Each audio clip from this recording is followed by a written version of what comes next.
My name is Dr. Edward Evantash. I am an OB/GYN as well as the medical director at Hologic. I recognize the difficulties with keeping up with the latest literature and guidelines that affect our clinical practice.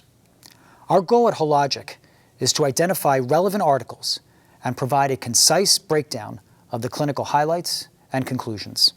New surgical technologies are being introduced into practice for performing hysterectomy and have made great advances in minimally invasive techniques.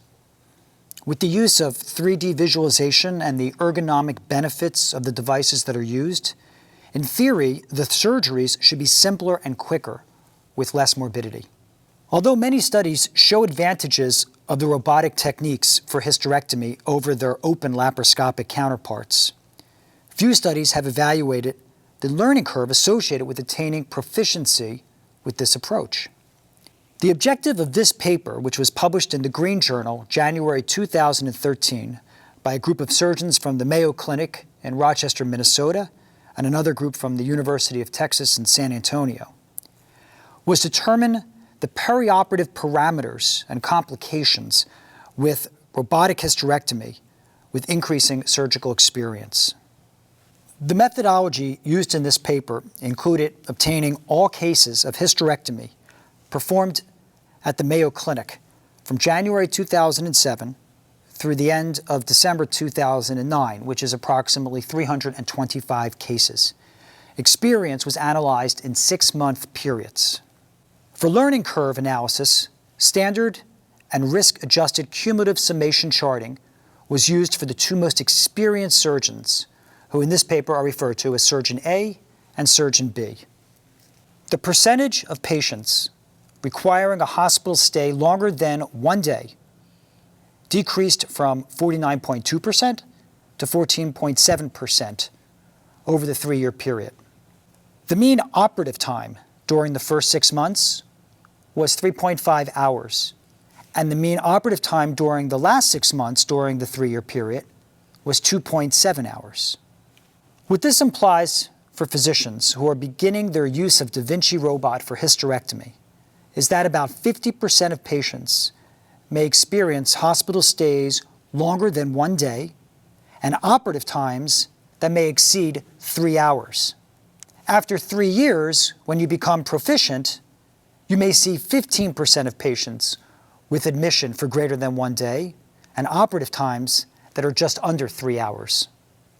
What are the highlights of this article? Well, most people consider the learning curve for robotic hysterectomy to be about 20 to 50 cases, based on stabilization of operative times.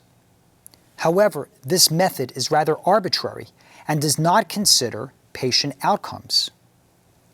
Patient morbidity is the true measure of a surgeon's skill, rather than an ability to perform a procedure in a consistent amount of time. This article's cumulative summation analysis compared the learning curve with the benchmark complication rate, that of abdominal hysterectomy, to determine surgical expertise. Proficiency is reached much later than prior studies have shown, prior studies based on operative times. The conclusion from these authors is that proficiency in robotic hysterectomy is reached after 91 procedures, considerably later than the prior studies, because this is the point at which robotic hysterectomy causes less intraoperative morbidity than its alternative, abdominal hysterectomy. What does this mean to your practice? Well, you can expect that if you are looking at patient outcomes, morbidity, it may take you 91 procedures to reach proficiency. Your operative times will likely decrease from about 3.5 hours to 2.7 hours over a 3-year period, at which point you should become proficient.